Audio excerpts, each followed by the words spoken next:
someone thinks they're doing and what they're actually doing is two totally different things. You're getting a good distance and a good strong flight when you get it right, when you connect and you get your sequence in. The problem is it's not happening often enough. So when you actually want to throw this, the opposite happens to how you're swinging the club.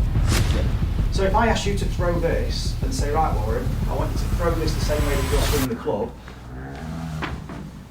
it'd be a hell of a funny looking throw because it's impossible. It's impossible. More out to the right now with more draw. Rotate the face more. Brilliant. Twist your feet.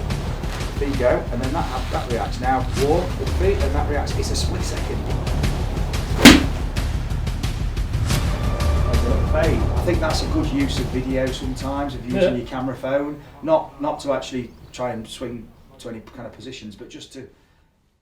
With the videos, I try and keep it as neutral as possible, but again, it's open to interpretation, and often what someone thinks they're doing and what they're actually doing is two totally different things. That's what I'm saying. My interpretation of what you're saying, I'm doing something wrong here. Exactly, they're feeling real, and so it's kind of, you can be doing something, and you think you're practicing it, and then you think, oh, it's not working, or it might even be working, but often it's not what you're not doing what you probably think you are. That's why it's important to just have another pair of eyes on it, really. But I think that's a good use of video sometimes, of using your camera phone, not to actually try and swing to any kind of positions, but just to have another viewpoint of what you're doing. Have you had many lessons? Have you? I've had loads of lessons over the years, all wrong, right, compared to what you're teaching. They're more robotic, aren't they? Your swing needs to be there. Every one you have has a different interpretation of how you're supposed to swing the club. Yeah. They want you to swing the way they swing. There's no right or wrong way. Like you say, something is going to work for some people, but ultimately we've got to find out what your body wants to do. The only way we can do that is by challenging it. It's very, very difficult to tell somebody exactly what they're doing wrong because there's so many components to this golf swing. There's not a one size fits all, and there's certainly no positions to it because it's a motion. You only have to look on TV at all the world's top players, and they all swing it different, very different. Some people might consider some swings to be more technically correct, but yet those are probably the swings that earn the most money. Yeah.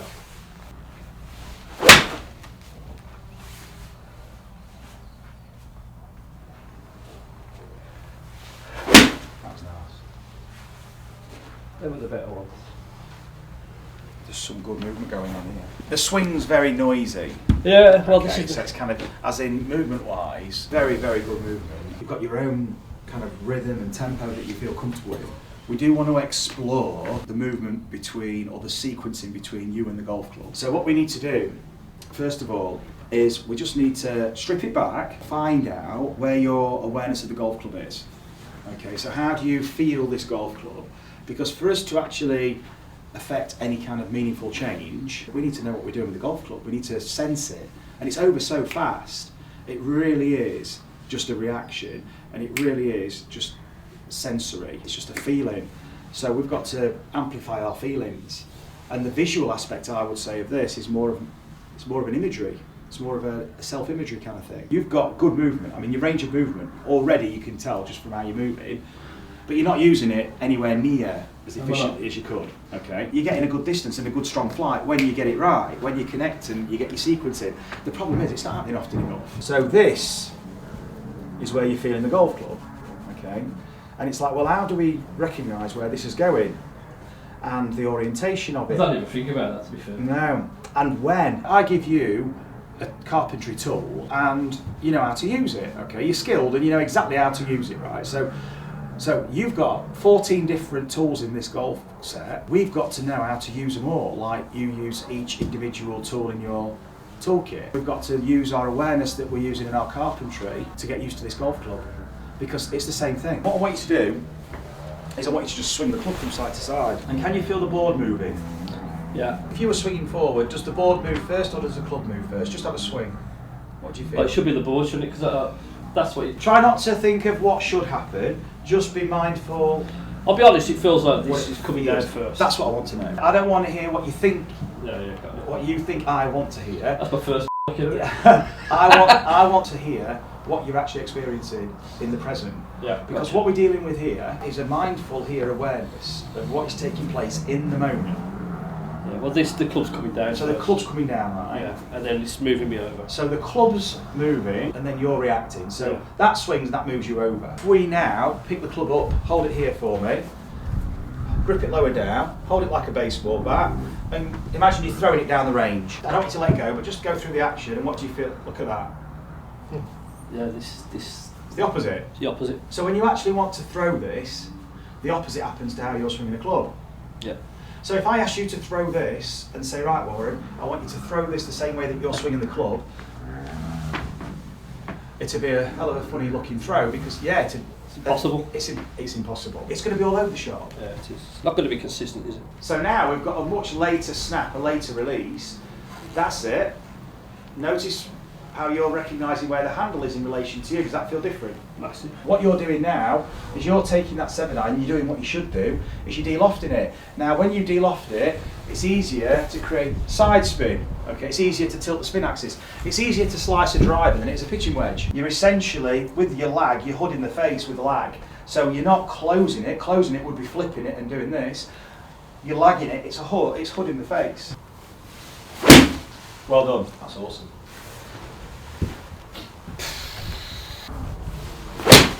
That's awesome. Oh. That's perfect. Different feel? I feel it, but it's not, I would never ever dream of doing that.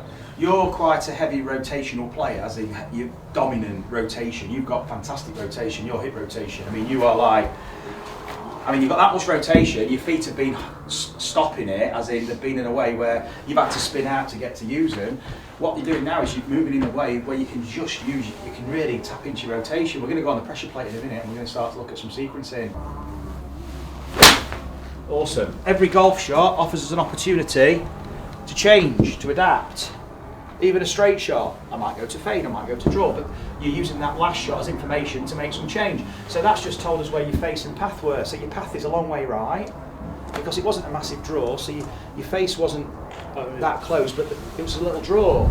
So your path must have been out there, because your face was out there too, and you only got a bit of a draw. So your path was really good. If you want a strong draw against this wind, let your face rotate more. And how do we rotate the face? How do we recognise face rotation? Yes. Snap. Let yourself rotate it more now, as if you're trying to build a big hook with the club head.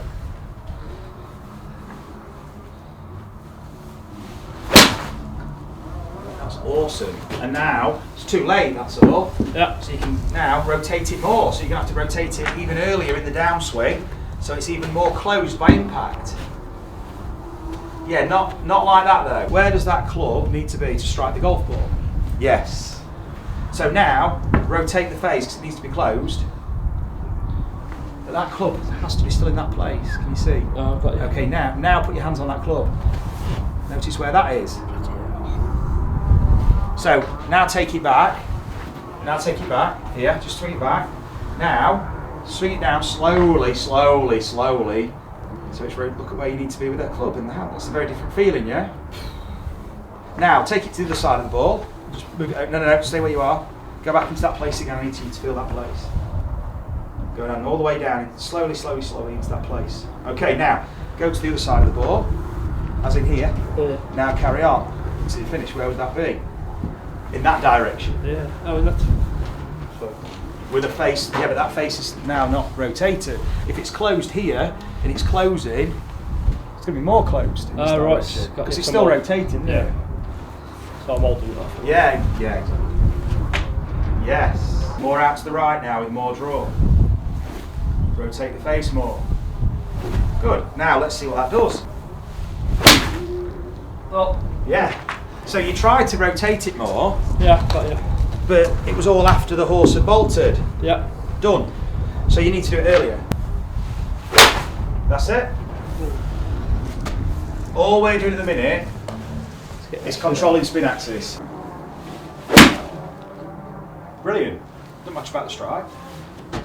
It's a draw down the middle. All we're doing here is developing a sense of orientation and a control for spin axis tilt. We need to create a bit more torque from the ground so that you're not having to use your core to really create all that rotation. You can actually get some assistance from the ground.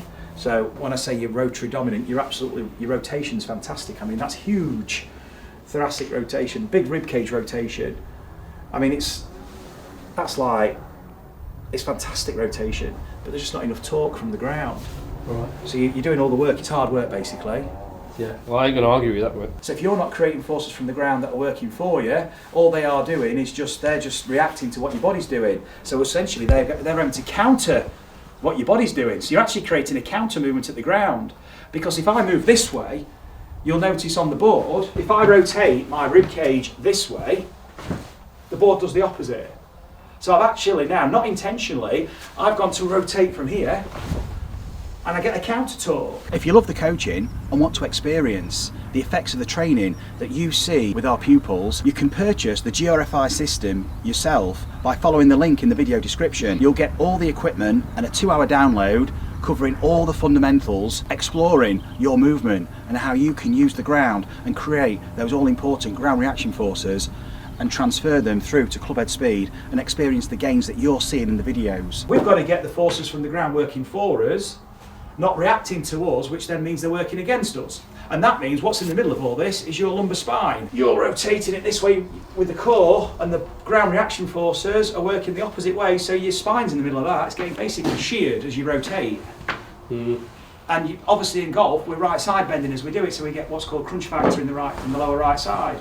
That's probably why I get a bit of... Well then what, I mean, this is typical kind of, I mean, this is very generalised, so everyone's a unique case study, but generally, if we play 3 rounds a week, we're swinging that club 30-40 times, right? And if you practice as well, you're doing something. Now what then can happen is you go in your lifestyle and your everyday job, you do something, you've already predisposed yourself potentially to some muscular stress and maybe something over time, over 10, 15, 20 years, and then at work one day in 20 years time you're at work and you lift something, you're bloody hell, and you think, oh, it was lifting that, but it might have been, it's the 20, 30 years of work you've been doing as well, but it's also potentially, this is a contributing factor of 20, 30 years of swinging like that. Yeah. It's a combination of everything, to be honest. You can't identify it's just that, but we often think, oh, it was lifting that did it, but that was just the end point, really. That was just what triggered it. I'm going around the houses basically to say here, we need to get that force off the body. So we've got to get some torque. Now, stand up straight, lock your knees and just twist your hips. This is how you normally turn. Yeah. Okay. What I want you to do now is walk, and now use the walking to twist the belt buckle. And that's how we want to rotate. And this is tricky, because that's moving at the same time.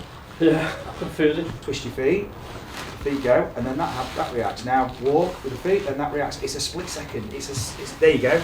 It's a split second. Yes. Now hips through. Good with the feet. Then it reacts. So now bring the club in, and stay on the mat on the pressure plate, and look. Same thing. Just look at the pressure plate. Look at the data. That looks so different already. Does it feel different? Yeah. Feel okay to do? Yeah. It should do, because it's less stress. Just hit a couple of shots, just exploring that feeling with that lower body, Warren. That's awesome.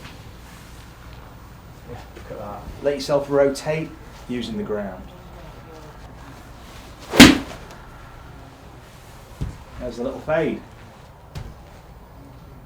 What I want to do now is I want you to load up this chain for rotation. So we're going to put a belt on, we're going to put some bands on, and we're going to get you twisting from the ground, so you can feel how you have to use the floor to push and rotate, and then we're going to amplify this effect. Because what we need to do with the driver is we need to go up, to come back down, to go back up again, big time. Think of it as twisting a bottle top, right? You're twisting a bottle top, pushing down to twist it, so that makes the body go up. So when you twist down, you get the opposite reaction with the body. Then we go the other way. Now we screw it back into the floor. And then we continue to screw it, but we go the other way, up. So we go in now, we've wound up, now we're going to go back into the ground and then really screw it. But we're going to have to push up to do that to get some speed. The belt buckle's going to pop up, drop, sit down, squat and jump. That's it. So it's a drop, pop with the pelvis. Brilliant. And again. Awesome, one more. Now, relax, step onto the pressure plate and have a few swings. Good, and look at the screen, what's happening. Look at that massive torque. And again. Feeling? Oh, I did.